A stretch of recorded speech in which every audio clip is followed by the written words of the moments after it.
This is a special report from ABC News.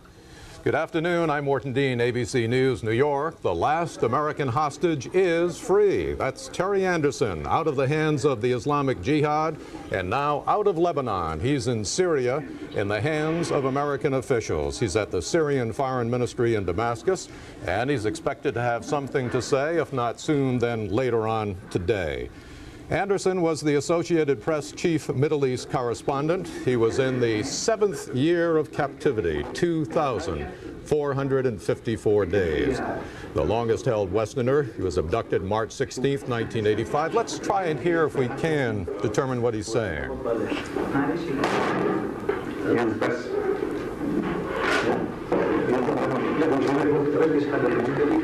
Anderson has a lot of catching up to do in his personal life.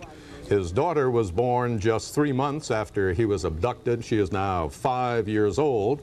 She has been living in Cyprus with her mother and is believed to have been flown to Damascus to meet and hug and touch and kiss her father for the very first time today. There were some sad events in his life during his captivity. His father, who was 69 years old, died in 1986, and later that year, Terry Anderson's brother also passed away. He was 46 years old. If you've just joined us, Terry Anderson, the American, the longest-held Westerner in Beirut, is now free. He's in Syria. He is 44 years old. His hometown is Batavia, New York, even though he was born in the Midwest. His plight aroused the interest of people all over the world thanks to his sister Peggy Say, who traveled far and wide to kindle interest in winning not only Anderson's freedom, but the freedom of the 19 other Americans who were held hostage over the years in Beirut. All 19 Americans no longer held. 3 of them were killed while in captivity: William Buckley, Peter Kilbourne, and Lieutenant Colonel William Higgins. We caught just a brief sight of Anderson a moment ago. The microphones are ready, and we do expect that we'll not only see but hear from him in a moment or so. The recently released hostages, there were 2 others in recent days, have said that Anderson's conditions, the conditions of his captivity, improved dramatically over the past year or so, that he was able to listen to the radio, watch TV, read some newspapers on occasion. But earlier reports, particularly from former hostage David Jacobson, said that Anderson was kept like a rabbit in a box. Not like a dog, he said, because a dog can bark, but like a rabbit. He said at the time that Anderson was living a life of complete boredom. And there he is. Let's listen in.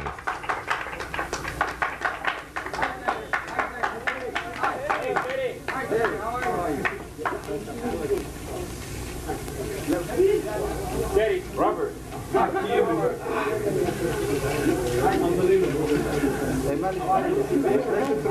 going to try and shake as many people's hands as I can after we get finished here, okay? Okay? I mean, you're all my friends, and I can't get to you all tonight. Push me, please. Somebody tell him about it.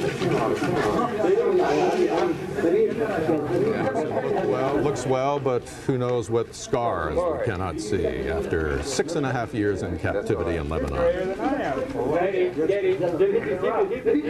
You've had a harder 7 years than I have.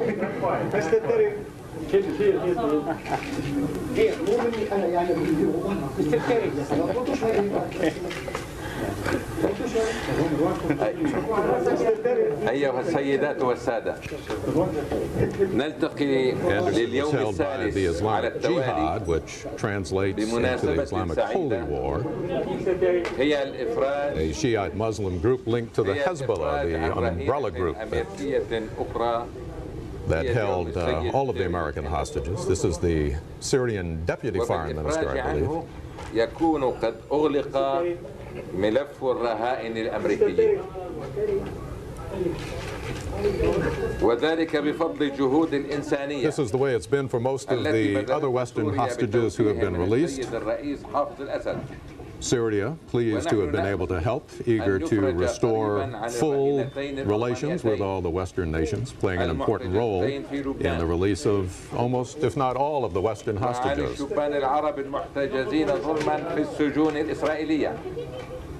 وغيرها من السجون كما نأمل أن يساعد جو التسامح.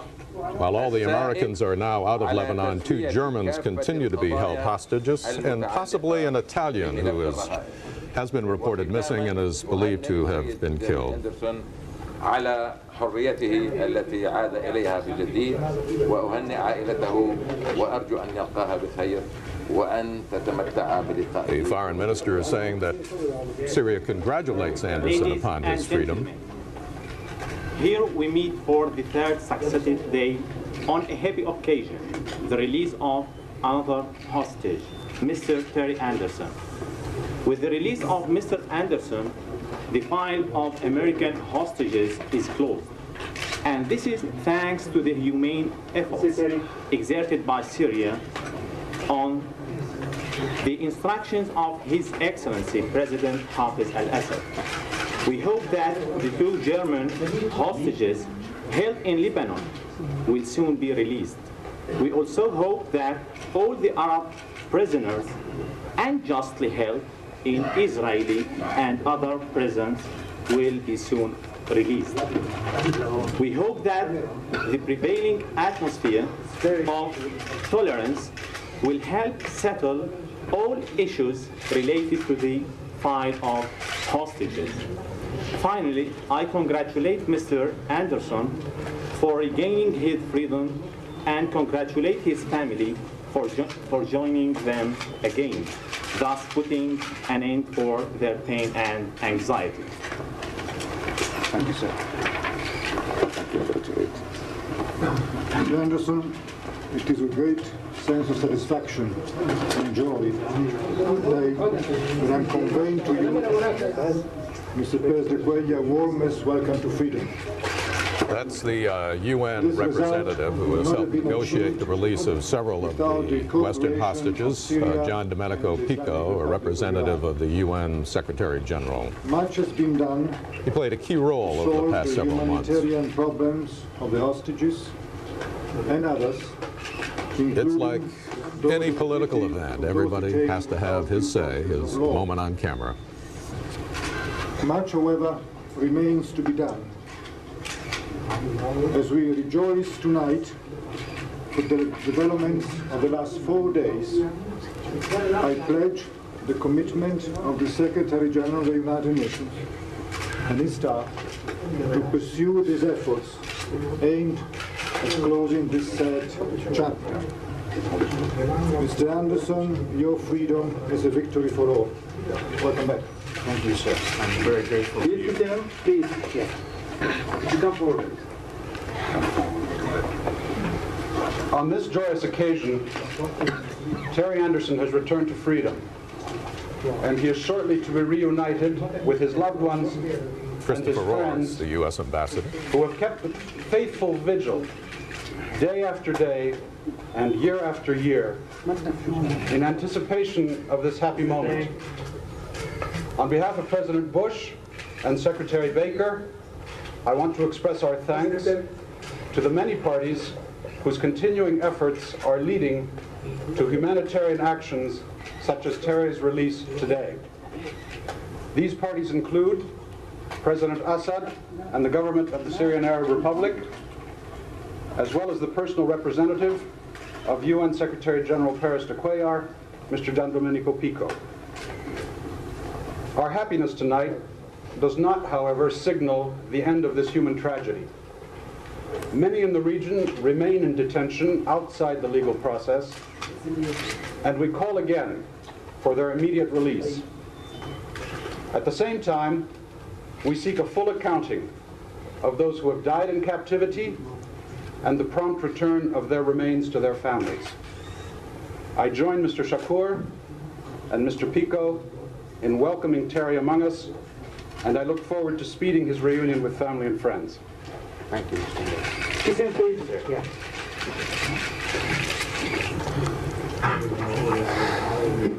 My turn? Your turn.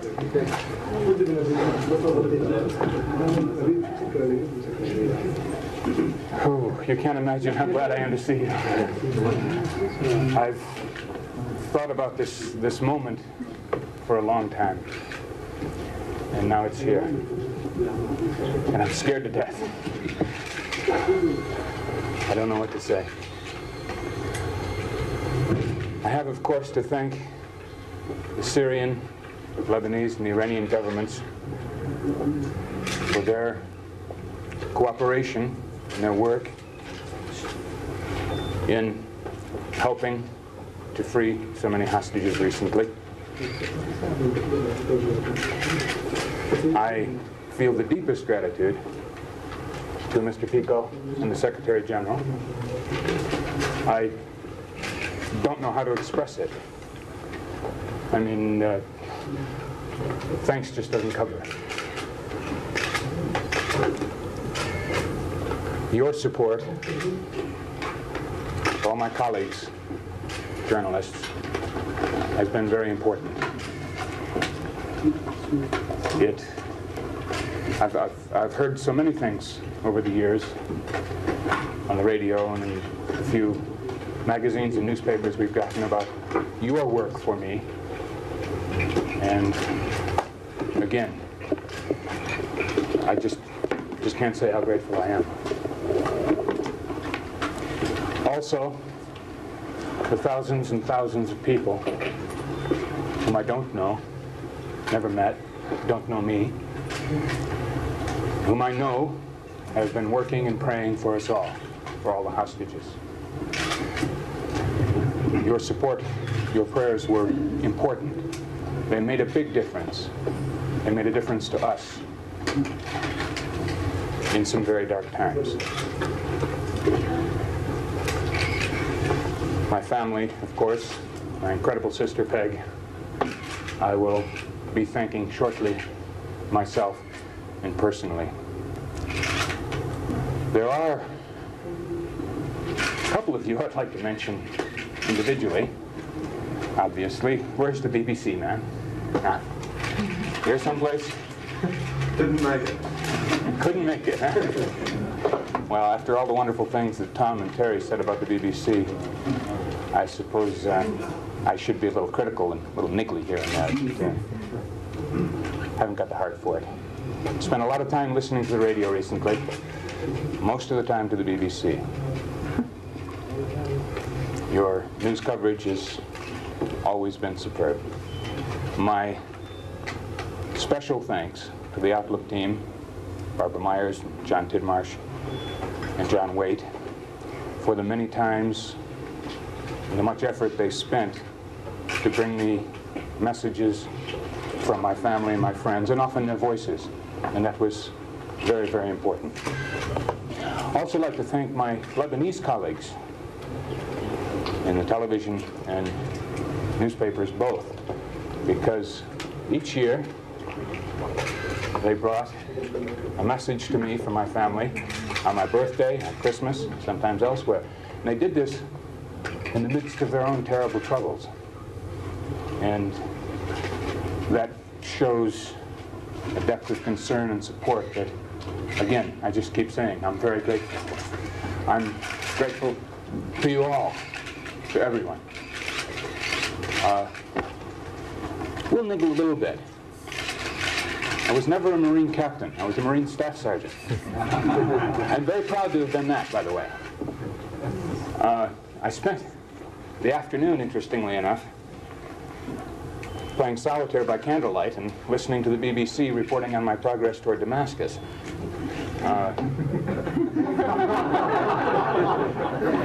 Well, it was kind of fun in a weird kind of way, you know, kind of like listening to your own obituary. They were very nice to me, thank you. I'll try to answer a few questions, although you'll understand I have a date with a couple of very beautiful ladies, and I'm already very late. Can you tell us something about the journey, your journey from Lebanon to here, and when you were actually being free? Okay. Yesterday afternoon, my captors came in, brought some new clothes, new shoes, my first in 7 years, and they hurt my feet, by the way. And they said that I would be going home today. They asked me to read a statement from them to the world about this kidnapping episode. And I did so in a videotape which they said they took to the AP today. We got it. Okay. Making very clear that it was their statement, not mine. Yeah. But I felt it was worthwhile to listen to what they have to say. Spent the night awake mostly. Today, again, spent the day pacing the room and playing solitaire and waiting. I think these last 24 hours have been longer than the whole 6.5 years beforehand. I was taken from my cell about 6:20 or 6:30 and driven to a nearby place, turned over to Syrian officers, brought with a couple of brief stops here and into face you. I almost walked in on you when I came in the door, except I heard a low growl go up and I figured I'd better go the other way. Can you tell us something more about your experience during captivity? Oh, Lord. It would take a book. How do you feel about your That's an title? idea, by the way. How do you feel about your title of longest held hostage that... It's an honor I would gladly have given up a long time ago. What about the German hostages? You mentioned something about them. Did they mention anything about them? I wish I had some news about them. I don't. I hope for their release as I hope for the release of all the Lebanese very, very soon. And I know with fine men like Mr. Pico and Mr. DeQuay are working on it, that there is a good chance that it will happen. I don't have any news. My captors have always denied having any control or information or business to do with other hostages other than the ones that we knew about, the ones that were kept together with me. They've always said, and they... excuse me, sir. What kept you going on, Terry? What kept you going on, and what are your plans? Just a couple more questions. What kept me going on? Well, my companions. I was lucky enough to have other people with me most of the time. My faith. Stubbornness, I guess. You just do what you have to do. You wake up every day and you summon up the energy from somewhere, even when you think you haven't got it, and you get through the day. And you do it day after day after day. And it works. What did you tell yourself after you were alone? After you were the last one left, what did you do to prepare for during the day? Oh, paced back and forth. I had a couple of plastic bottles that I filled up with water and used as dumbbells. Played a lot of solitaire, had a deck of cards, and listened to the radio, mostly to the BBC. What were your last words to the kidnappers? Goodbye.